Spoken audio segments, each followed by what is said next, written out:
महाकारुणिक तथागत बुद्ध भगवान बुद्धाने अभ्यास केलेला सातत्य धर्मावर अवलंबलेला बुद्ध समजून त्यांना संकल्पना तसेच परमपूज्य बोधिसत्व डॉक्टर आंबेडकर यांना सुद्धा संकल्पना आणि तर आजचा भाग दुसरा कायमचा संसार त्याग कपिल वस्तू लागवड आता सिद्धार्थाने गृहत्याग केलेला आहे. गृहत्याग केल्यानंतरचा तो हनुमानाने आपण सुद्धा दिलेला आहे.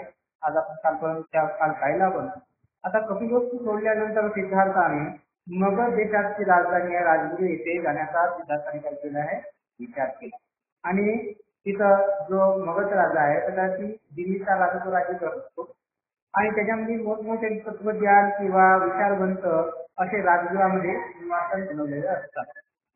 आता हा विचार घेऊन सिद्धार्थाने गंगा नदीच्या वेगाचा प्रवाह असतो त्याची प्रमाण बागडता सिद्धार्थाने तो तिथं त्या नदीला ओलांडून सुद्धा साईडला राजगृहापर्यंत पोहोचला. तिथं म्हणजे राजगृहापर्यंत पोहोचण्याचा त्याने प्रयत्न केला. आता प्रथम वाटे जाता जाता प्रथम त्याला काय जमेल काय प्रथम साकी नावाची एका ब्राह्मणी योगिनीचा आश्रम मिळाला तर तिथं सुद्धा सिद्धार्थ थांबला. त्याच्यानंतर थोडा वेळ थांबल्यानंतर त्याच्यामध्ये नंतर तो पद्मा नावाच्या दुसऱ्या एका ब्राह्मणी योगीच्या आश्रमामध्ये गेला आणि अशा पद्धतीने झाल्यानंतर मग त्याच्यानंतर ते रेवत नावाच्या ब्राह्मण ऋषीच्या आश्रमात जाऊन राहिला. अशा पद्धतीने राहिल्यानंतर या तिघांनी सिद्धार्थाचं काय केलं स्वागत केलेलं आहे. अशा पद्धतीने गेल्यानंतर आता तो पुढं गेला आणि अशा पद्धतीने आता सिद्धार्थ हा तिथं राजगृहामध्ये पडला. आता हा सिद्धार्थाचं जे व्यक्ती महत्वाचं आहे कसं आहे की सिद्धार्थाचं आकर्षण आहे उदाम वागणूक आहे म्हणजे उदाहरण अशी चांगली वागणूक आहे आणि अशा पद्धतीने सर्व पुरुषांमध्ये जे शोभनीय म्हणजे चांगल्या पद्धतीचे असे आहे सर्व आकर्षण त्याच्यामध्ये पाहिले आहे. तर अशा पद्धतीने त्याचे एवढा चांगला सुंदर दिसणारा मनुष्य राजघराण्यात लंचणारा मनुष्य अशा पद्धतीने माणूस आहे आणि त्याच्या अंगावरती संन्यासाचे कपडे धारण केलेले आहेत. हे पाहून सगळ्या लोकांना काय झालंय आश्चर्य होत आहे. आता त्याच्याकडे पाहत असताना जे लोक म्हणजे सिद्धार्थ हा संन्यासी वस्तू धारण करून जात आहेत आणि जात असताना जे लोक त्याच्याकडे पाहतात ते पाहणारे लोक आश्चर्य करतात आणि जे बसलेले लोक असतील ते उठून उभे राहतात आणि जे लोक चालत असतील ते धावत लागतात त्याच्या पाठीमागे आहे ना आणि ते धावत आणि ते अशा पद्धतीने सावकाश पद्धतीने चालतात त्याच्यावर गंभीरपणे चालतात. अशा पद्धतीने सिद्धार्थाचं हे चालणं चालू आहे आणि त्याच्या मागे अशा पद्धतीने लोकांचा काय आहे की आकर्षक वाढलेला आहे ना अशा पद्धतीने. तर अशा पद्धतीने आहे. आता काही लोक त्यांना दोन्ही हाताने वंदन करतात काही लोक त्यांना आपल्या बुद्धीने नमस्कार घालतात अभिवादन करतात आणि काही लोक प्रेमाने त्यांना संबोधितात. असा मनुष्य त्याला अभिवादन केल्याशिवाय कोणीही जात नाही. अशा पद्धतीने तिथं जात आहे. आता ज्याच्या अंगावर रंगीबेरंगी कपडे आहेत अशा व्यक्तीला लाज वाटत आहे. कशाने लाज वाटत आहे तर त्या आपल्या अंगावरती रंगीबेरंगी आहेत आणि एवढ्या सुंदर माणसाच्या अंगावरती काय आहे चिंध्याचे कपडे आहेत म्हणजे संन्यासाचे कपडे आहेत अशा पद्धतीने त्याला लाज वाटत आहे. त्याच पद्धतीने काही लोकांना आपल्या एकदम अशा गप्पा करत असतात गोष्टी करत असतात. अशा पद्धतीने सिद्धार्थाला पाहण्याबरोबर एकदम शांत होऊन गेलेले आहेत आणि अशा पद्धतीने त्या सिद्धार्थाच्या म्हणजे त्यांच्याबद्दल म्हणजे सिद्धार्थाबद्दल एक कोणीही वाईट त्याच्या शब्दामध्ये बोलण्यास म्हणजे मनात सुद्धा बोलण्याची काही इच्छा नाही आहे. अशा पद्धतीने आता हा सिद्धार्थाचं रूप सांगितलं गेलं नाही कशा पद्धतीने सांगितलं गेलं नाही तर त्याच्या भ्रुवया त्याचा भालचंद्र भेद त्याचा मुख त्याचे शरीर त्याचे हातपाय त्याची चालण्याची झाप याच्यापैकी कोणत्याही भागाकडे एखाद्याची नजर गेली तर त्या क्षणी त्याची दृष्टी तिथं रोखल्या जात होती. म्हणजे एखाद्या व्यक्तीने कोणत्याही सिद्धार्थाच्या अंगाकडे पाहिलं असेल तर त्याचं शरीर त्याच्या आकर्षण त्याच्या भागात त्याच्या शरीरावरती असायचं म्हणून तो त्याची दृष्टी त्या एखाद्या भागावरती स्थिर होऊन जायची है ना अशा पद्धती होतात. आणि अशा पद्धतीने आता हा सिद्धार्थ प्रवास करत दीर्घ प्रवास करत खडतर प्रवास करत हा 5 वेळाने जो वेळाने असा जो बनलेला आहे जो पर्वत आहे त्या पर्वतावर सिद्धार्थाने तिथे जाऊन आपली छोटीशी कुटी बनवलेली आहे. तर ती छोटीशी कुटी बनवली म्हणजे त्याला कोरडा तर त्या पांडव नगरीमध्ये सिद्धार्थाने काय केले, एक लहानशी गवताची टोपली म्हणून तिथं राहू लागला. आणि अशा पद्धतीने तिथं बनवली. आणि आता हा सिद्धार्थाने कपिलवस्तू पासून राजगृहापर्यंत जे अंतर आहे 400 किलोमीटर अंतर त्याने हे पाळला. तर अशा पद्धतीने हा प्रवास सिद्धार्थाने केला. आता दुसरा भाग राजा बिंबिसाराचा इतिहास. आता दुसऱ्या दिवशी काय होतं, आता सिद्धार्थ त्या दिवशी आला, पांडव टेकडीवरती जाणे आपली स्थिती बनवली, तिथं राहायला लागला. आणि दुसऱ्या दिवशी त्याने आता म्हणे भिक्षापात्र घेऊन तो राजगृहामध्ये भिक्षाप्रस्थान करण्यासाठी गेला. आता भिक्षाटन गेल्यानंतर त्याच्या अवतीभोवती खूप लोक जमा झाले.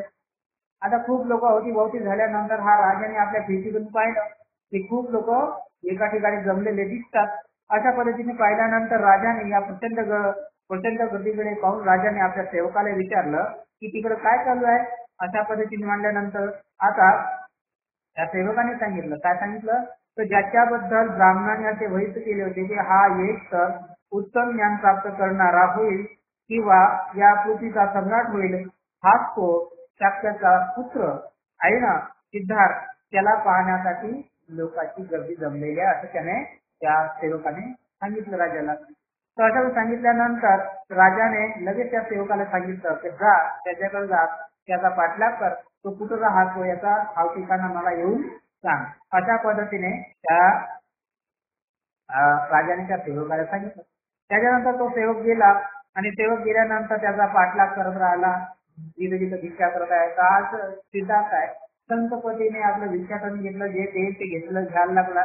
आणि घेतल्यानंतर त्याने आपल्या आश्रमाने भिक्षाटन घेतलं, भिक्षा घेतली आणि एका ठिकाणी जेवण केलं. आणि एका ठिकाणी जेवण केल्यानंतर त्याने मग ते निवांत जेवण केल्यानंतर त्याने उठला आणि तो नंतर आपल्या ज्या निवासस्थानी जे पांडव टेकडी म्हणून आहे त्या टेकडीवरती तो चढू लागला.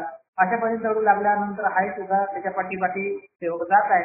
आणि सेवक जात असताना जसा एवढा मोठा सुंदर असा पुरुष टेकडी चढताना एखाद्या त्याला असा त्या सेवकाला असा वाटला की एखादी सूर्य जसा पर्वतावरून उगवताना कसा दिसतो तशा पद्धतीने हा सिद्धार्थ त्यांना दिसत होता. अशा पद्धतीने हा सेवक त्याचा पाठलाग करत तिथपर्यंत गेला. आणि तिथपर्यंत गेल्यानंतर त्याने पाहिलं कुठं राहतो, काय राहतो. आणि अशा पद्धतीने मग तो येऊन राजाला याने सांगितलं. आणि राजाने सांगितल्यानंतर राजाला ते सगळे सांगितल्यानंतर राजा हा राजा सुद्धा सांगितल्याप्रमाणे त्या ठिकाणी सांगितल्याप्रमाणे राजाने सुद्धा आपल्या रथ धारण करून जिथपर्यंत जाता येईल तिथपर्यंत गेलं. आणि मग तिथून मग तो पायी तिथपर्यंत त्या टेकडीवर चढत गेला. अशा पद्धतीने हा एवढा धिप्पाड राजा त्या टेकडी करून सुद्धा एवढा मोठा राजा सुद्धा तो टेकडी करून बुद्धाला भेटण्यासाठी म्हणजे सिद्धार्थाला भेटण्यासाठी गेला. आता अशा पद्धतीने आता तो जो सिद्धार्थ आहे एका ठिकाणी तिथे जाऊन पाहिल्यानंतर त्या टेकडी चढल्यानंतर सिद्धार्थ एखाद्या ठिकाणी तो दिसला. तो अशा पण दिसल्यानंतर एखादी असा जितेंद्रिय तेजस्ने असा पुरुष त्या राजाला तिथं दिसला. आणि दिसल्यानंतर आता तो दिसल्यानंतर राजाने त्याला पाहिलं एकदम त्याला सौंदर्य मनपूर शांती दिसणारा असा गौतम त्याला तिथं दिसला. आणि दिसल्यानंतर त्या राजाने आश्चर्यचकित झालं. आणि आश्चर्यचकित होऊन तो त्याच्या सिद्धार्थाच्या बाजू एका जागा जी खाली होती सिद्धार्थ जिथं बसला होता त्याच्या बाजूला एका बाजूला जाऊन हा सुद्धा राजा काय झाला तिथं बसला. आणि बसल्यानंतर बिंबिसार राजाने मोठ्या आदराने त्याच्याजवळ जाऊन त्याच्याविषयी विचारपूस सूचना केली. आणि गौतम तितक्याच ममतेने सुद्धा त्याचं काय दिलं नाही उत्तर दिलं. म्हणजे हा राजाने चांगल्या पद्धतीने प्रश्नाचे आदराने त्याला प्रश्न विचारला आणि त्या प्रश्नाचे उत्तर त्याच पद्धतीने ममतेने हा सुद्धा करून दिला. सिद्धार्थाने त्याला उत्तर दिलं. आता त्याने नंतर सिद्धार्थाला विचारलं की सर्व तब्येत वगैरे ठीक आहे का, सर्व व्याध्यातून मुक्त आहात का. अशा पद्धतीने त्याने सुद्धा मग तसं उत्तर दिलं. आता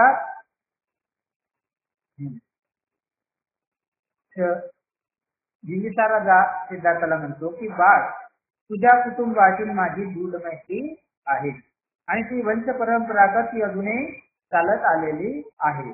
म्हणून तुला काही सांगावीची इच्छा माझ्या मनात निर्माण होत आहे.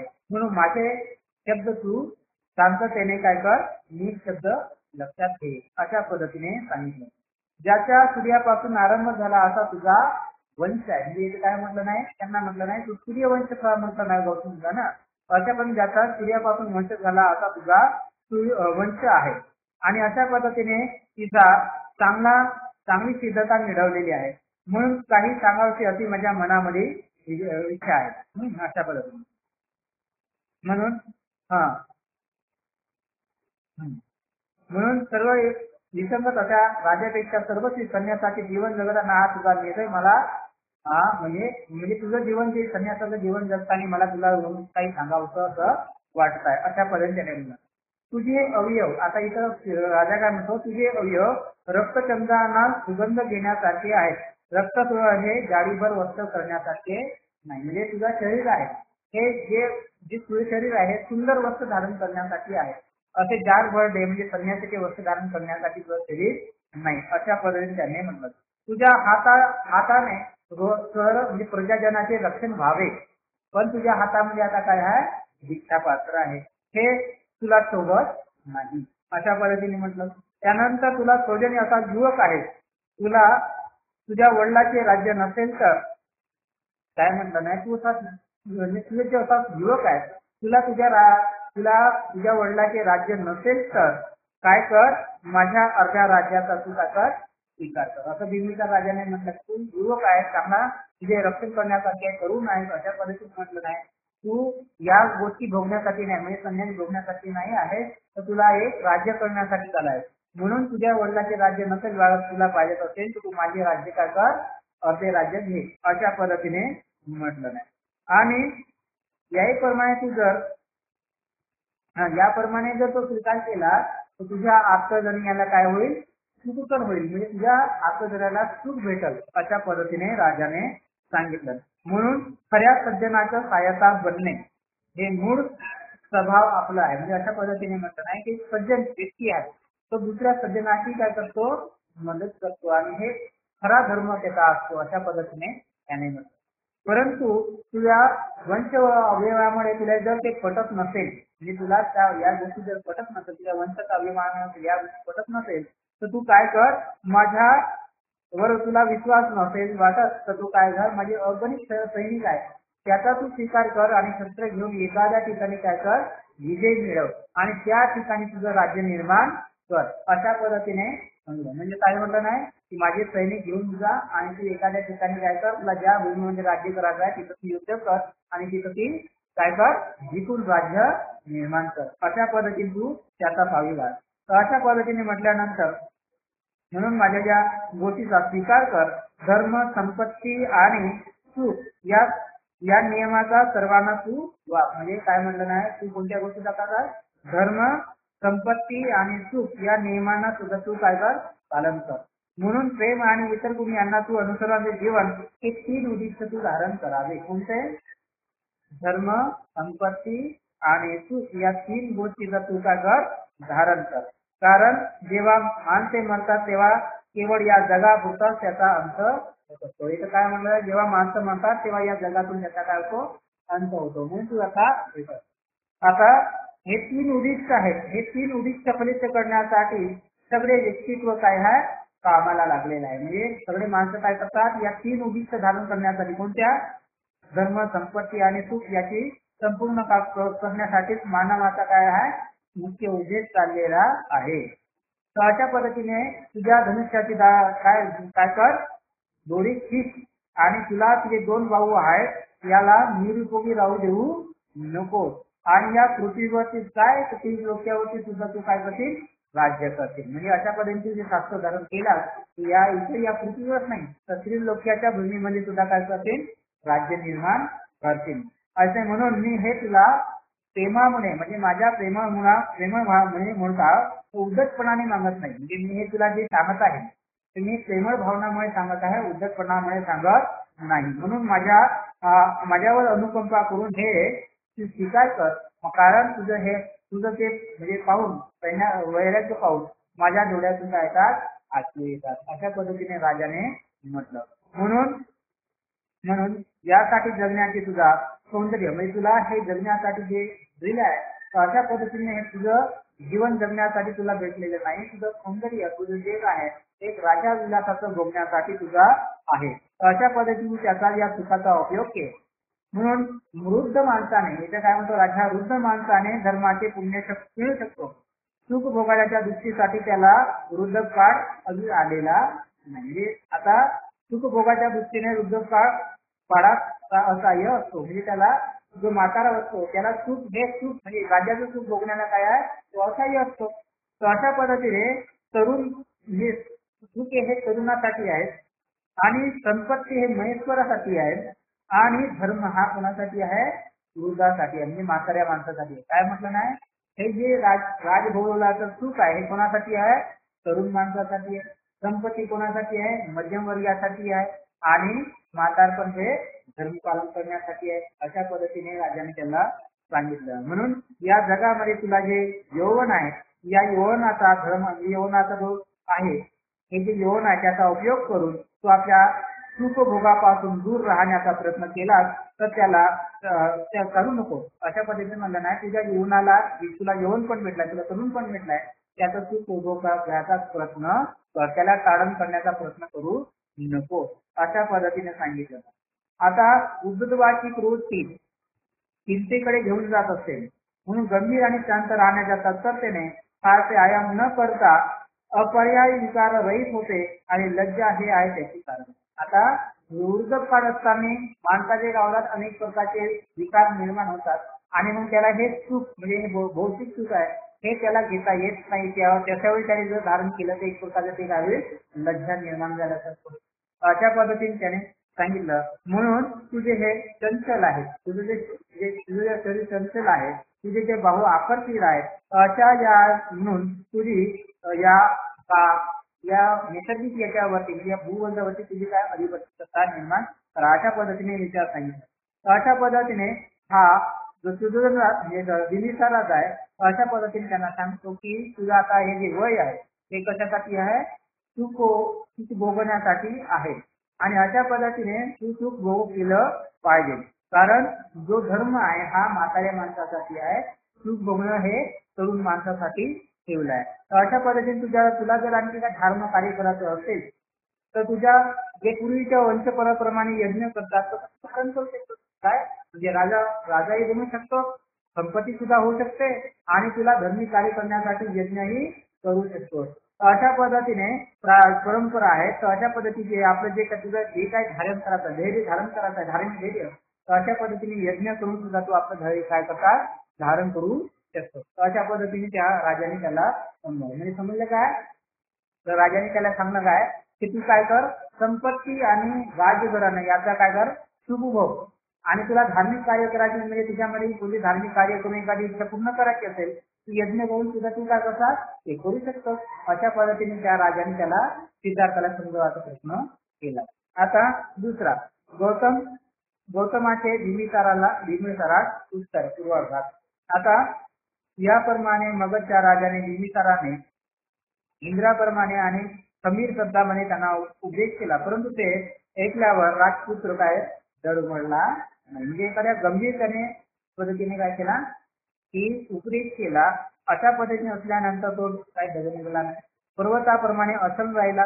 आणि मगध राजाने याप्रमाणे उपदेश केल्यानंतर गौतमाने त्यांना शांतपणे आणि स्नेहपूर्वक चेहऱ्यावरचा बदल न करता खंबीर शब्दाने खणखणीत वाणीमध्ये काय केला उत्तर दिलं. म्हणजे राजाला उत्तर देत असताना चेहऱ्यामध्ये कोणत्या प्रकारचा राग भावना ठेवली आणि चांगल्या पद्धतीने स्पष्ट शब्दामध्ये काय केलं नाही त्यांना उत्तर दिलेलं आहे. काय म्हटलं आहे तर की जे आपल्याला जे आपल्या दृष्टीने चमत्कारिक आहे असे काही नाही. म्हणजे तुम्ही जे सांगितलं त्याच्यासाठी फार चमत्कारिक असं काही नाही, कारण तुम्ही राजा असल्यामुळे तुम्ही राज्य करण्यासाठी थांबणार आहे ना. अशा पद्धतीने म्हणून सिंह हे ज्याचं चिन्ह आहे, राजचिन्ह आहे, अशा थोर कुळामध्ये आपण जन्मलेले आहात आणि या अशा थोर कुळामध्ये जन्मल्याने मित्रत्वाचं जे प्रेम आहे त्या अर्थी आपण एका मित्राबाबत आपण योग्य पद्धतीचा मार्गाचा अवलंब केलेला आहे. म्हणजे आपण एखाद्या चांगल्या मित्राप्रमाणे चांगला उपदेश आपण केलेला आहे, यात अजिबात शंका नाही. म्हणून दुष्ट माणसाच्या मनाच्या बाबतीत कुळाला योग्य स्नेहभाव खंडित होतो. म्हणजे याचं काय, दुष्ट माणूस एखाद्या कुळात जन्मलेला चांगल्या कुळात जन्मला असेल तर त्याचा कुळ काय असतो नष्ट होत असतो. आणि चांगल्या माणसाचा स्नेहाने स्तुती नेहमी परंपरेनुसार त्याची उदयास मैत्री वाढत असते. म्हणजे काय म्हणलं नाही, दुष्ट माणसाचा एखादी असेल तर त्याची मैत्री काय होते, खिंडत असते आणि चांगल्या माणसाची मैत्री काय होते, सतत वाढत असते. अशा पद्धतीने सांगितलं. म्हणून आपल्या मित्राचे दैव फिरले त्याच्यावरती त्याच्यासाठी वागण्यासाठी जे आपण वर्तन बदलवलेलं आहे त्याच्याबद्दल माझ्या अंतःकरणाची मित्रता आहे आणि त्याला कान देऊन भाग्यशाली पुरुष वैभव काढत असताना त्याच्याशी फोन मैत्री करणं करीत असतो. आता इथे काय म्हटलं नाही की एखाद्या मित्राचं काय करणं आहे, एखादी प्रसंग उद्भवलेला आहे आणि त्याची देवी म्हणजे त्याचा देव काय पलटलेला म्हणजे वाईट मार्गात गेला का त्याचं काहीतरी वाईट वृत्ती आहे, अशा माणसावरती मैत्री करणं मोठी कठीण दुखत जातं, ते करत नसतात. अशा पद्धतीची इथं सांगितलेलं आहे. म्हणजे काय आहे, चांगल्या माणसाचे लोक मैत्री करतात, श्रीमंत चांगल्या माणसाची. पण एखादा माणूस गरीब असला किंवा तो त्याला आपत्ती विपत्ती काही निर्माण झाल्या असेल, संकटात असेल, तर अशा वेळी लोक मैत्री त्याला करत नाही है ना. अशा पद्धतीने या जगात हे संपत्ती मिळवल्यानंतर आपले मित्र आणि धर्म याच्यातील त्याचा उपयोग जे करतात त्या संपत्तीला खेळ धैर्य प्राप्त होते आणि शेवटी त्याची नष्ट होते, ती दुःखा निर्माण करीत नाही. आता इथं काय म्हटलं नाही की जे माणसं चांगल्या धर्माचं पालन करतात, संपत्तीला सुद्धा चांगल्या ठिकाणी निर्माण करतात, त्यांची संपत्ती कधीही नष्ट होत नाही, त्याची नैतिकता कधीही नष्ट होत नाही. अशा पद्धतीने सांगितलं. म्हणून मला एक वस्तूची जितकी भीती वाटते तितकी सर्पाची भीती वाटत नाही. आता इथे काय म्हणा सिद्धार्थाने, मला एक वस्तूची एवढी भीती वाटते तेवढी सर्पाची भीती वाटत नाही. आकाशातून वीज पडणाऱ्याची भीती वाटत नाही, वाऱ्याने ज्वालाचीही वाटत नाही. म्हणजे काय म्हणलं आहे की मला एक चुकाची जेवढी भीती वाटते तेवढी सापाची सुद्धा वाटत नाही, विजेची सुद्धा वाटत नाही आणि जे आग आहे ते वाऱ्याने आणखी जास्त जळते अशाची सुद्धा भीती वाटत नाही. म्हणून आनंदाचे आपण जे संपत्ती लुटण्यासाठी जे सुख भ्रमण करण्यासाठी म्हणजे तिथं सांगितलं गेलं नाही की आपण जे राजे आहेत त्यांनी मला जे सुख संपत्ती बद्दल सांगितलं गेलं नाही, त्या संपत्ती बद्दल मला मुळीच आदर नाही तर मोह सुद्धा नाही. म्हणजे सिद्धार्थाने सांगितलं की आपण जे संपत्तीचा मोह सांगितलं नाही त्याच्याबद्दल मला मुळीच काय नाही, अजिबात इच्छा नाही आहे की मनामध्ये ती सुद्धा भाव नाही आहे. अशा पद्धतीने इथं माणसाला सुखासाठी या सुखासाठी त्याला इंद्रिय लोकांचे राज्य मिळालं काय, देवता लोकांचं राज्य मिळालं काय, तरी तो माणूस काय आनंदित राहत नाही. म्हणजे एखाद्या माणसाला कुठलंही त्याला सुख भेटो, या पृथ्वीचं राज्य भेटलं काय आणि देशाचं राज्य भेटलं काय तरी तो आनंदित राहत नाही, सुखी राहत नाही. म्हणून अशा पद्धतीने जसं एखादी अग्नी आहे, त्या अग्नीने कितीही अग्नी केली आणि त्याला जर वारा येत राहिला, त्या अग्नीला चारा भेटत राहिला तर अग्नी काय शांत होत नाही है ना. कितीही अग्नी टाकली त्याला अग्नीमध्ये कितीही अग्नी टाकलं तर अग्नी काय शांत होणार आहे का. तशाच पद्धती अग्नी काय होते, वाढत राहते. तशाच पद्धतीने माणसाचा स्वभाव सुद्धा, तर त्याला कितीही सुख भेटलं तर तेवढ्यामध्ये तो समाधानी राहत नाही, हेही सुखामध्ये म्हणजे ना. त्याच पद्धतीने ज्या पद्धतीने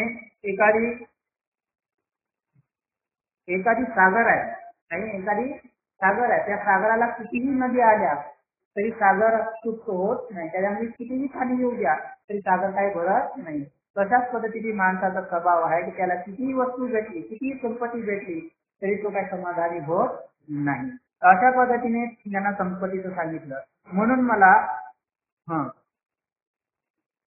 म्हणून या जगामध्ये सुखी राहण्यासारखी म्हणजे सुखासारखी दुसरी आपत्ती नाही. म्हणजे इथं काय म्हटलं नाही की म्हणून या जगामध्ये सुखासारखी दुसरी आपत्ती काय म्हटलं नाही, या जगामध्ये सुखासाठी दुसरी आपत्ती कोणतीही नाही. आपण सगळे सुखासाठीच असतो. आणि भगवान बुद्ध काय म्हणतात, सिद्धार्थ काय म्हणतात, सुख म्हणजे एक प्रकारचे काय आहे, आपत्ती आहे. अशा पद्धतीने लोक भ्रमामध्ये सुखास्त होतात आणि सत्य म्हणजे समजलं नाही म्हणून त्याची असत्याची भीती वाटली लागते आणि कोणता शहाणा असून या असत्यापासून दूर राहिले. तर काय होतात, लोक अशा पद्धतीने भ्रमात राहतात, जे खरं सुख आहे त्याला दिसत नाही आणि त्याला जे सुख म्हणतात त्या सुखाच्या भ्रमामध्ये राहतात आणि अशा पद्धतीने असत्यापासून दूर राहतात आणि जेव्हा दुःख येते त्या दुःखाला काय करतात, घाबरतात. म्हणजे खरं सत्यापासून ते काय करतात, घाबरतात, दूर राहत असतात है ना. अशा पद्धतीने म्हणून तेव्हा जसं समुद्राला कितीही नदी येऊन आल्या तरी ते समुद्र काय घुरत नाही. तशा पद्धतीने सुख माणसाला कितीही भेटलं माणसाला समाधान भेटत नाही. समुद्राच्या वरती जर एखाद्या राजाने समुद्र सगळीकडे समुद्राने घेरलेले एवढ्या जमिनीमुळे जरी एखाद्या राजाने जर राज्य केलं तरी त्याच्या मनामध्ये काय होते, समुद्राच्या पलीकडेही राज्य निर्माण करण्याची त्याच्या मनामध्ये काय होते, इच्छा राहत असते. म्हणून त्याची मनाची सुखता होत नाही.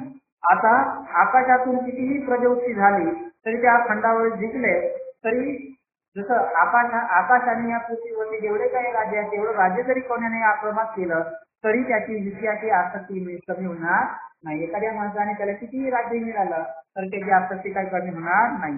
इंद्र भयाने लपून बसला आणि त्याच्या जागावरती नहुषाला बसवलं आणि अशा पद्धतीने त्याला इंद्राचे राज्य केलं तरीही तो त्याचा गरिष्ठपणा पुन्हा एवढा वाढला तर त्याने मोठमोठ्या ऋषीला आपल्या रथाला वाहण्यासाठी कामी लावलं तरी तो संतुष्ट झालेला नाही. कथा कुठं आली होती?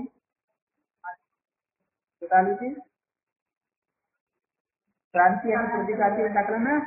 जो नहुष आहे त्यांनी आपल्या रथाला मोठमोठ्या ऋषीला दिसलं तरी तो काय संतुष्ट झाला नाही, आहे ना.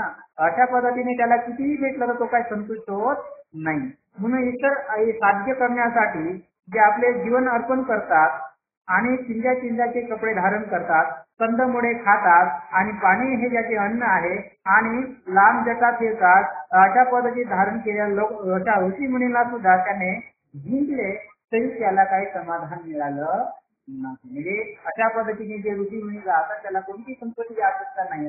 अशा मुलीला सुद्धा त्याने आपल्या कब्जात ठेवलं तरी त्याचं मन समाधान होतं का? तरी त्याला ते कमीपणा वाटत होतो. अशासाठी जो माणूस सुखासाठी धडपड करत असतो, एकाच्या खाद्यासाठी जो पाठी लागत असतो, त्याच्या दुःखाविषयी आत्मसंयमी हे सुख त्याला त्यागच त्याला वाटत असतो. म्हणजे काय आहे की एक प्रकारचा जो मनुष्य आहे तो सुख देण्यासाठी धडपड करत असतो पण त्याला ते सुख धडपड करण्याची त्याला त्यागच करावा लागतो. त्याला म्हणजे ते सुख त्याला मिळत नाही. अशा पद्धतीचा सुद्धा असतो.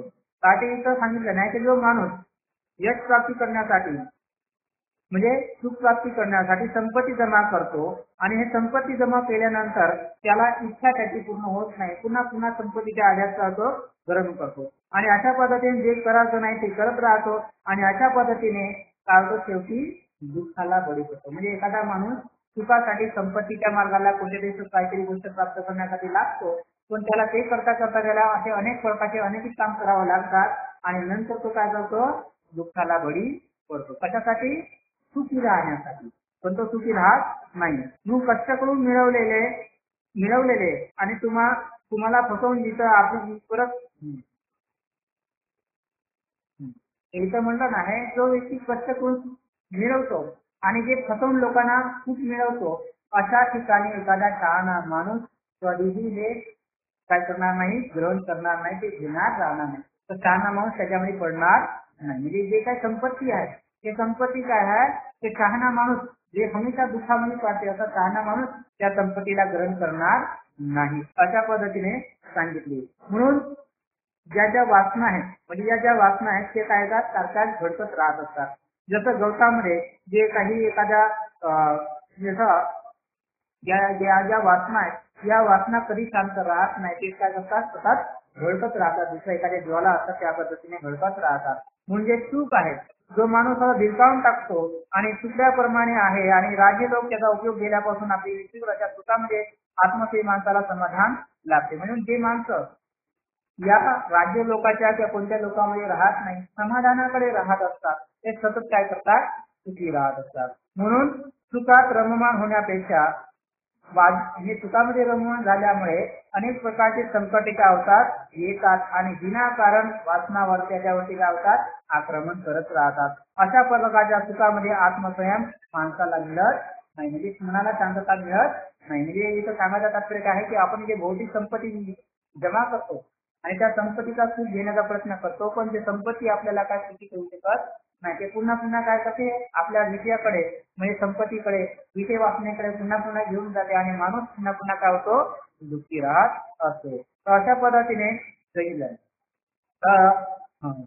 तर इथं सांगितलं गेलेलं आहे की माणूस इथं हर एक प्रकारच्या राहत असतो. म्हणून अशा आसक्तीच्या आजारामध्ये आंधळी माणसे असतात. म्हणजे काय म्हणतात, अशा आसक्तीमध्ये कोण असतात, आंधळी माणसं झाली असतात आणि ते अशा पद्धतीने राहत असतात आणि दारिद्र्य, गुलाम आणि जीवसुखी त्याला हे भोगावं लागत असते. म्हणजे अशा पद्धतीने भौतिक सुखामध्ये राहत असतात आणि अशा पद्धतीने त्याला दारिद्र्य किंवा त्या गोष्टी भोगावा लागतात. तर अशा पद्धतीने त्यांना सांगितलं गेलं नाही की जे भौतिक सुख सांगितलं गेलं त्या भौतिक सुखामध्ये काय आहे, एक प्रकारचं दुःख सांगितलं गेलेलं आहे. अशा पद्धतीने तर ते सुख कसं आहे, तर पुन्हा पुन्हा आपल्याला मिळवायचा प्रयत्न करता येईल. आपल्या इच्छा काय पूर्ण होत नाही, तर आपल्या काय होतं, इच्छा काय असतात पुन्हा वाढत असतात आहे ना. जसं एक राहिलं तर दुसरी वस्तू त्याला पाहिजे, दुसरी व्यक्ती तर तिसरी पाहिजे, अशा पद्धतीने सारखी होते 6 भागात.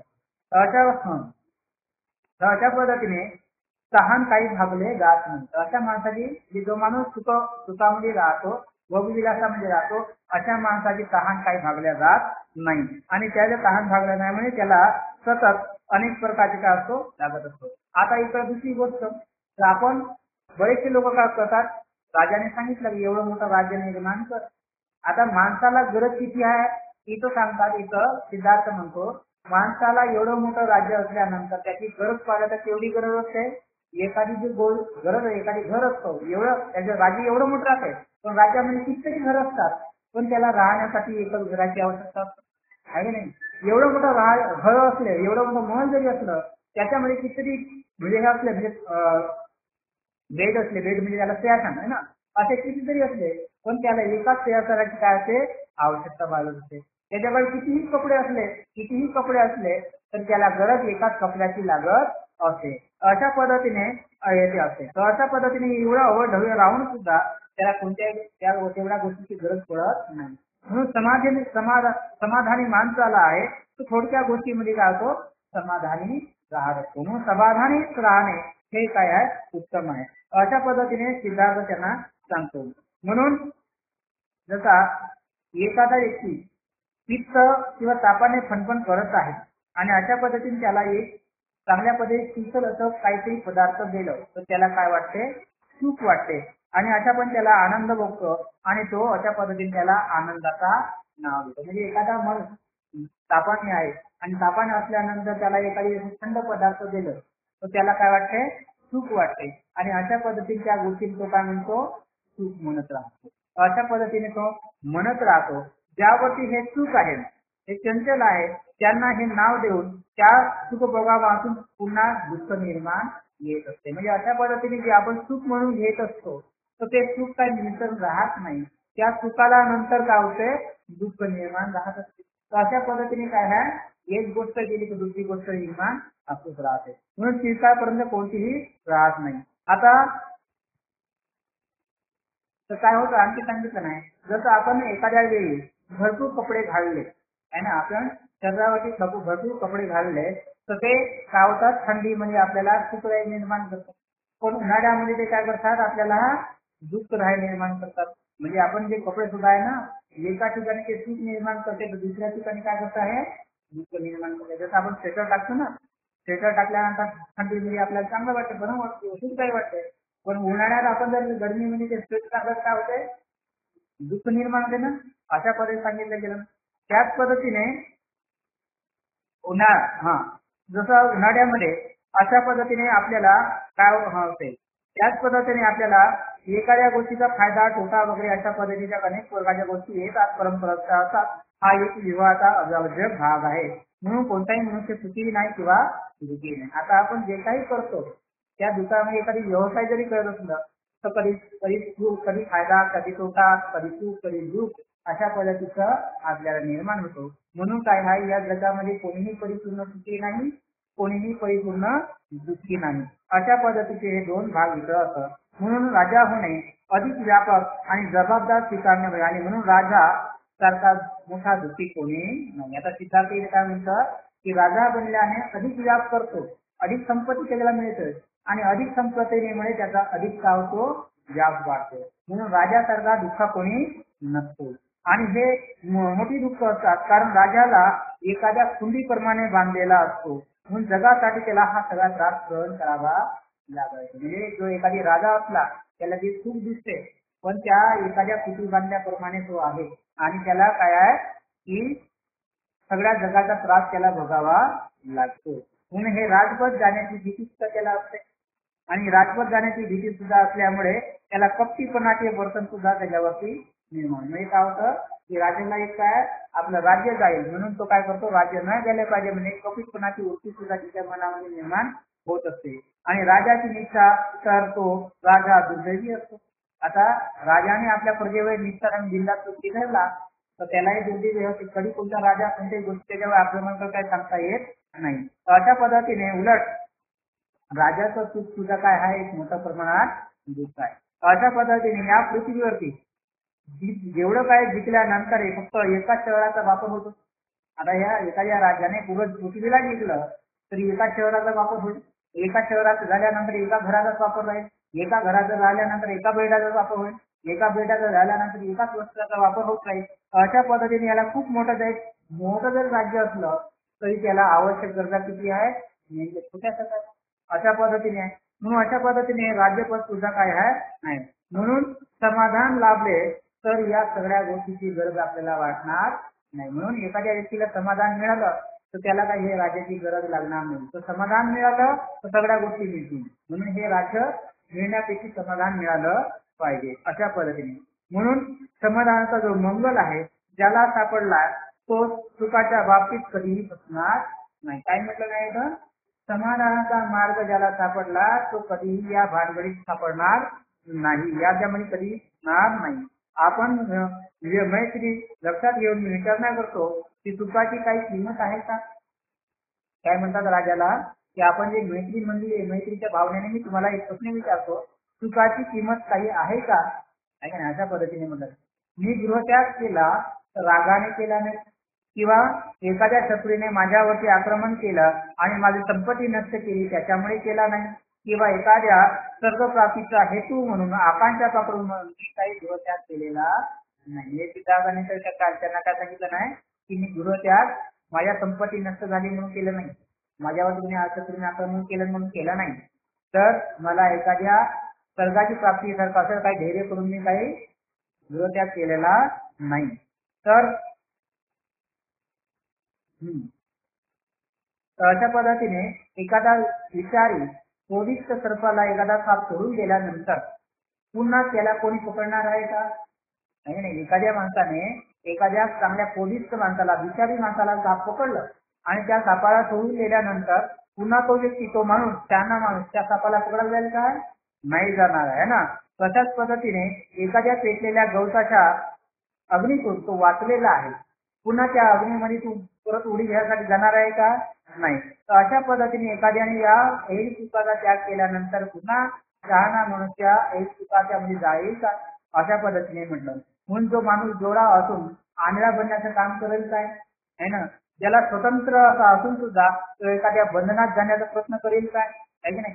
श्रीमंत असून कंगाल होण्याचा त्याला हिरवा वाटेल काय आहे की नाही. आणि शहाणा असून वेड्याचा हावभाव धारणा करणार आहे का. आणि म्हणूनच तो मनुष्य काही सुखाच्या मागे लागणार नाही व हेवाय सुद्धा करणार नाही. तर असा मनुष्य कोणाच्या मागे लागणार नाही.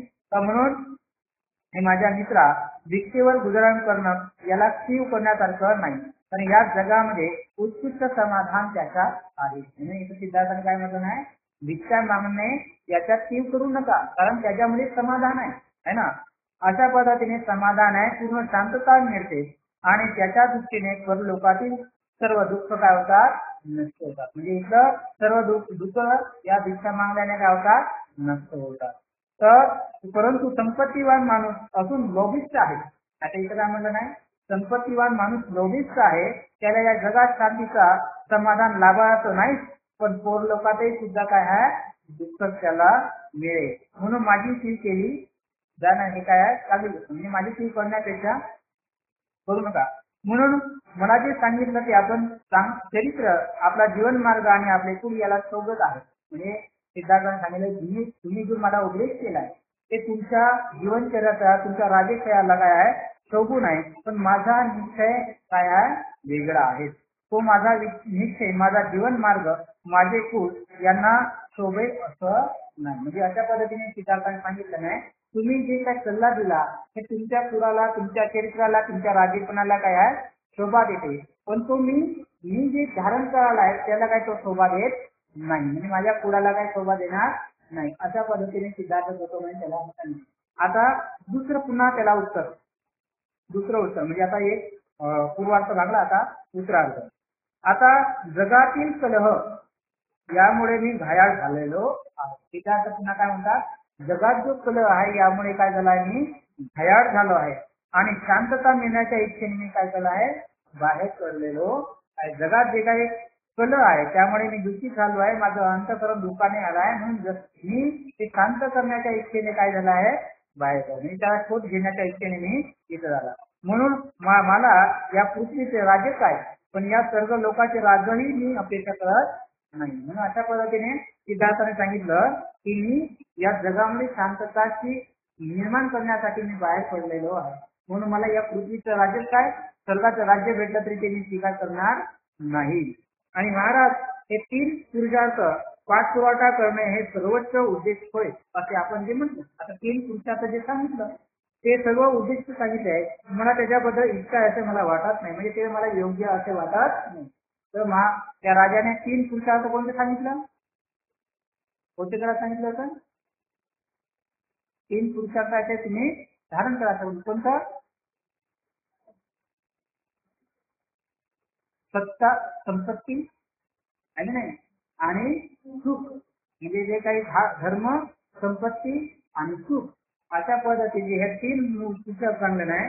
याच्यात मला काय स्वार्थ वाटत नाही. तर अशा पद्धतीने मला सुद्धा ते एक प्रकारचं दुःखच म्हणता येईल. अशा पद्धतीने मला सुद्धा त्याच्यामध्ये शाश्वत वाटत नाही आणि ते संतोषदायक सुद्धा वाटत नाही. म्हणजे ते जे तुम्ही सांगितले ते मला काही योग्य वाटत नाही आणि मला काय त्याच्यामध्ये संतोष सुद्धा निर्माण होत नाही. आणि आपण जे वृद्धपाळ पर्यंत थांबा असे म्हणता. आता राजाने म्हटलं तर तुम्ही हे धार्मिक काम करायचं आहे, संन्यास घ्यायचा आहे तर तुम्ही म्हातारा होईपर्यंत थांबा, नंतर मग संन्यासी म्हणा असं ते राजाने म्हटलं. तेव्हा सिद्धार्थ म्हणतो की तुम्ही असं म्हटलं तर तुम्ही म्हातारपण आहे परंतु थांबा असं म्हटलं आहे. पण याविषयी बोलायचा म्हणजे काय की इथं वेळ कोणासाठी थांबत नाही आहे की नाही, म्हणजे म्हातारपर्यंत राहण्याची अवस्था स्थिर काही राहणार नाही. म्हणजे एखाद्या व्यक्तीने म्हातारपणापर्यंत येईल, खाण्याची अवस्था पण आहे, तो होऊ शकते त्याला म्हातारपण येईलच नाही कदाचित. अशा पद्धतीने म्हणून इथं दैव अशा पद्धतीचं असतं की या जगामध्ये जो कोणी आहे त्याला कधी मरण गेले काय सांगता येत नाही, म्हणून मरणापर्यंत थांबणे, म्हातारपर्यंत थांबणे सुद्धा काय आहे जगणार. म्हणून अशा पद्धतीने त्याला शांतता इच्छेसाठी तो शहाणा माणूस वृद्धपणाची काही वाट पाहत राहणार नाही. म्हणजे जेव्हा त्याला शांतता पाहिजे तो तेव्हा शांतता मार्गावरून जाईल आणि तो म्हणाला असेल की मला शांतता म्हातारपणात भेटली पाहिजे असं म्हणत असल्यानंतर तो शहाणा माणूस कधी वाट पाहणार नाही, कारण मरण कधी येईल ते काय सांगता येत नाही. म्हणून वृद्धत्वाने जे शस्त्राने इथं वृद्धत्व आल्यानंतर शरीराने माणूस बिमार पडतो आणि या बिमार पडल्या शरीराने त्याला कोणतीही गोष्ट धारण करण्यास काय जाते कठीण जात असते. अशा पद्धतीने मृत्यूच्या वेळी त्याच्या मृत्यूच्या समोर असताना त्याला एखादे शांतीपद प्राप्त करण्यास कठीण जाणार आहे, म्हणजे ते करू शकणार नाही. अशा पद्धतीने सांगणार नाही. म्हणून इथं धार्मिक कार्य करत असताना किंवा जे आपलं चांगलं काम करत असताना त्यांना कोणत्या गोष्टीची वाट पाहिली नाही पाहिजे. तो मुलगा असो, तरुण असो की म्हातारा असो, त्याने या गोष्टीची वाट पाहू नये. तर जे त्याचा सत्कर्म आहे त्या सत्कर्म धारण करण्यासाठी त्याने कोणत्या गोष्टीची वाट पाहू नये, वेळाची वाट पाहू नये. जेव्हा त्याला चांगलं वाटते की त्याने धारण केलं पाहिजे. जो शांतीचा मार्ग आहे त्याने केव्हाही धारण केलं पाहिजे, ते काय आहे योग्य आहे. अशा पद्धतीने त्यांना सांगितलं गेलं. म्हणून भावी काळाच्या सहाय्यासाठी सुद्धा आता याची सांगितलं नाही की राजाने यज्ञ करण्याबद्दल सांगितले गेले नाही. यज्ञ करण्याबद्दल सांगत असतात सिद्धार्थ काय म्हणतात की आपल्या सुखासाठी यज्ञ करणं आणि या यज्ञ करण्यासाठी पशुचा बळी देणं हे कितपत योग्य आहे. आपल्या सुखासाठी दुसऱ्याची हत्या करणे, दुसऱ्यांना त्रास देणं हे तर मला मुळीच पटत नाही. अशा पद्धतीने सिद्धार्थाने या यज्ञाबद्दलही सांगितलं. म्हणून अशा पद्धतीने जो माणूस सहशीलता आहे, दयावान आहे, असा माणूस या यज्ञाच्या भानगडीत काही कधी करणार नाही. म्हणून अशा पद्धतीने हा खरा धर्म नाही. म्हणून या जगामध्ये जे काही नैतिकता आहे, जे काही वासना आहे त्या वासनेचा म्हणजे अनैतिकता आहे आणि वासनेचा आहे हा जो धर्म त्यागला त्यांनी त्यागला पाहिजे आणि चांगल्या पद्धतीच्या मार्गाचं जे फळ आहे त्यांना घेतलं पाहिजे. म्हणून दुसऱ्याला दुःख देऊन स्वतःला समाधान मिळवणं, स्वतःला सुख मिळवणं हे काही चांगली गोष्ट मला सुद्धा पटत नाही. म्हणून अशा पद्धतीने यज्ञ करण्याचं आणि त्याच्यामध्ये फळ प्राप्त करणं हे मला सुद्धा काही उचित वाटत नाही. म्हणून मला या फळाचं सुद्धा काही मोह नाही. मला पुढच्या जन्माचं मला काही माहित नाही. अशा आता भावी फळाबद्दल मला काही अपेक्षा नाही आणि अशा पद्धतीने माझ्या मनामध्ये त्या गोष्टीची सुद्धा कल्पना सुद्धा नाही. अशा पद्धतीने म्हणून एखादा ढग आहे त्या ढगाने जसं पाऊस पडल्यानंतर एखादा रोपट जसं उगवून येतो त्या पद्धतीने त्या रोपटाप्रमाणे जे काही जीवन आहे त्या पद्धतीने हे जीवन चालू असते आहे ना अशा पद्धतीने. तर जे काही राजा आहे या राजाला अशा पद्धतीने समजावायला प्रयत्न केला नाही तर तुम्ही जे काही सांगता हे जे भौतिक सुख सांगता किंवा जे जीवन जे सुख सांगता हे काही खरं सुख नाही. या सुखाने मन कधी संतुष्ट राहत नाही, समाधानी मिळत नाही. आणि जे काही धर्म करायचा असेल, धर्म म्हणजे मनाला शांतता निर्माण करायचं असेल तर हे कधीही कोणत्या वयाची वाट पाहिली नाही पाहिजे. आणि जेव्हा त्याला चांगला मार्ग भेटला तेव्हा त्याने केलं पाहिजे त्या मार्गाचा अवलंब केला पाहिजे. कारण काय की कधीही वेळ त्याची वाट पाहणार नाही, म्हणून त्याचं वाट पाहणार नाही. म्हणून त्याला जेव्हा चांगला मार्ग भेटतो, शांतीचा मार्ग भेटतो, सुखाचा मार्ग भेटतो, समाजाचा मार्ग भेटतो तो त्याने तेव्हा तत्परतेने घेतला पाहिजे. अशा पद्धतीने राजाने म्हणजे सांगितलं गेलं नाही.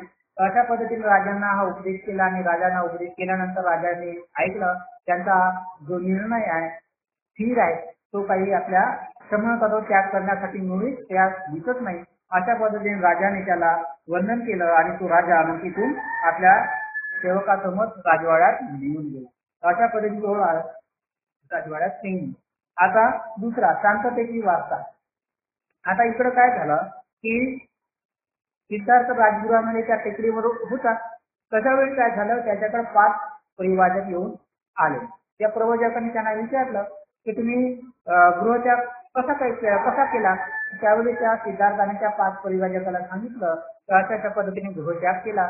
आणि त्यानंतर त्या 5 परिवाजकांनी त्यांना विचारलं की तुम्ही इकडे आल्यानंतर म्हणजे तुमचं गृहत्याग केल्यानंतर कपिल वस्तूला काय झालं ते तुम्हाला माहित आहे का है ना. अशा पद्धतीने त्यांना विचारलं तेव्हा सिद्धार्थाने सांगितलं मला नाही माहिती आहे नाही. अशा पद्धतीने म्हटल्यानंतर ते 5 परिवाजकांनी सांगितलं तर तुम्ही गृहत्याग केल्यानंतर कपिल वस्तूमध्ये अशी घटना घडली की त्या कपिल वस्तूमधले लहान मुलं, तरुण माणसं, म्हातारे माणसं सगळे माणसं मिळाले आणि सगळे माणसं मिळून त्यांनी काय केलं त्या नाक्याच्या ह्याच्यामध्ये काय केले मिरवणूक काढल्या, मोर्चा काढला आणि त्यांनी सांगितलं की कोणीय लोक आमचे नातेवाईक आहेत, आम्ही नातेवाईकासोबत आम्ही युद्ध करणार नाही, आपल्या बंधू बांधवाला मारणार नाही. अशा पद्धतीने आम्हाला युद्ध नाही पाहिजे. अशा पद्धतीने त्यांनी आपल्या मिरवणुका काढल्या आणि मिरवणुका काढल्यानंतर सगळ्याच्या शासकीय लोकांना म्हणजे संघ आहे त्या संघ लोकांना विचार करावा लागला. त्यांनी मग एक सभा घेतली आणि त्या सभेमध्ये त्याने असा निर्णय घेतला की निर्णय असा घेतला युद्ध करण्यासाठी त्याने म्हणजे युद्ध करण्याचा कोलिया युद्ध करण्याचा तो निर्णय काय केला म्हणजे रद्द केला. आणि त्याने असा दुसरा निर्णय घेतला की त्याने मग काय केलं शासकीय लोकांचे 5 लोक निवडले. कोलियाला 5 लोक निवडायला सांगितलं आणि या 5 आणि 10 लोकांनी मिळून त्यांचा जो पाण्याचा प्रश्न होता तो पाण्याचा प्रश्न त्यांनी सोडवला आणि त्या 10 लोकांचा जो निर्णय असेल त्या सर्वांनी मान्य करायचा अशा पद्धतीने करून तो युद्ध करण्याची जी प्रक्रिया आहे त्यासाठी नष्ट झाली. आता हे युद्ध करण्याचं नष्ट झाल्यानंतर आता त्या 5 परिवाजकांनी सांगितलं काय सांगितलं गेलं आता ज्या कारणासाठी तुम्ही प्रवज्जा घेतली गृहत्याग करायला लागला ते कारणच नष्ट झालं तर आता तुम्ही काय केलं पाहिजे परत गेलं पाहिजे आहे की नाही. आता तुम्हाला कारण ज्या कारणासाठी तुम्ही प्रवज्जा घेतली जे युद्धासाठी युद्ध नाही झालं पाहिजे याच्यासाठी तुम्ही गृहत्याग केला ते युद्ध नष्ट झालं. आता युद्ध झालं नाही तर तुम्हाला आता काय करायला पाहिजे घरी परत जायला पाहिजे. अशा पद्धतीने म्हणून सिद्धार्थाला सांगितलं. आता सिद्धार्थाला सांगितल्यानंतर सिद्धार्थाने जे शुभ वार्ता ऐकून सिद्धार्थाला काय झाला आनंद झाला आणि आनंद झाल्यानंतर हा माझा विजय आहे अशा पद्धतीने त्याने म्हटलं. पण परंतु मी घरी जाणार नाही, मी जाताही कामा नाही अशा पद्धतीने सिद्धार्थाने म्हटलं आणि ते 5 परिवाजक निघून गेले. आता निघून गेल्यानंतर हा सिद्धार्थ एकटा झाला. निरंतर आल्यानंतर त्याने विचार केलं की खरोखरच मला आता घरी परत जावं काय, कारण ज्या कारणासाठी आपण गृहत्याग केला ते कारणच नसतं झालं, मग आपण घरी जायला पाहिजे काय, अशा पद्धतीने त्याने विचार केला. आता विचार केल्यानंतर आता हा नवीन परिस्थिती समस्या अशा पद्धती.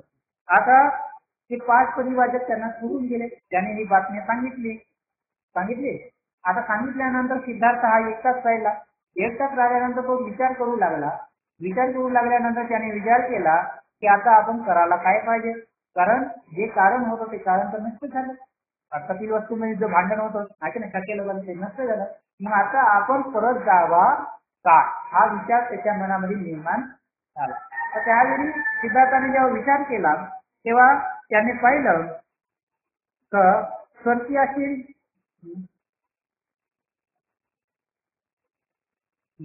तर आपण युद्धाला विरोध करून म्हणून आपण भरत पडलो, पण आता ते युद्ध संपल्यानंतर माझ्या पुढे काही प्रश्न आहेत काय, माझ्या पुढे काही समस्या आहे काय, अशा पद्धतीने सिद्धार्थाने काय केला, विचार केला.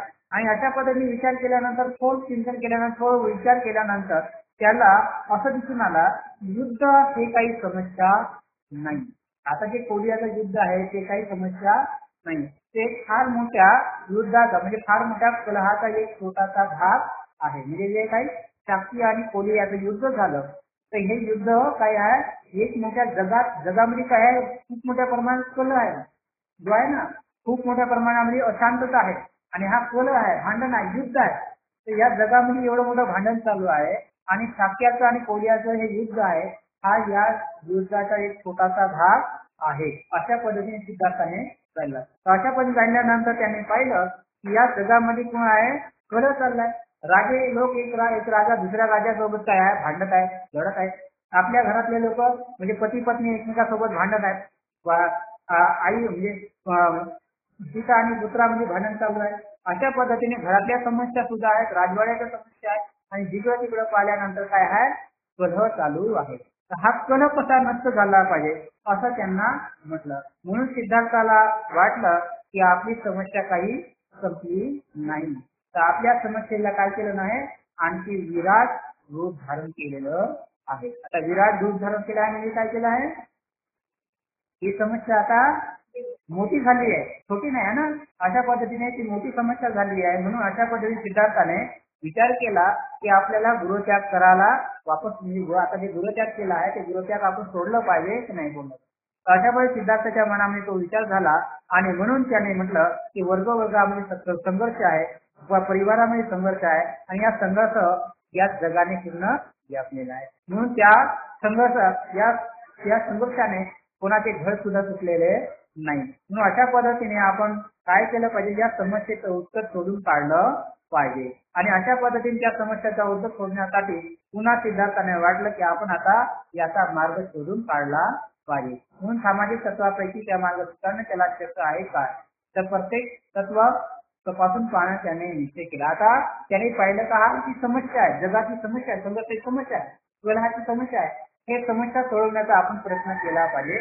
कोणतं तत्व चांगलं आहे याचा आपण काय केलं पाहिजे, तपास केला पाहिजे. तर अशा पद्धतीने सिद्धार्थाने या गोष्टीकडे काय केलं नाही, प्रयत्न बनवला. आता तो सिद्धार्थाचा जे संन्यासी आहे ना, त्या संन्यासाला पुन्हा त्याने वाढवाचं काम केलेलं आहे की नाही. अशा पद्धतीने सिद्धार्थाचा आता दुसरा, आता त्याचा पुढचा भाग आपण आता उद्या पाहणार आहे ना.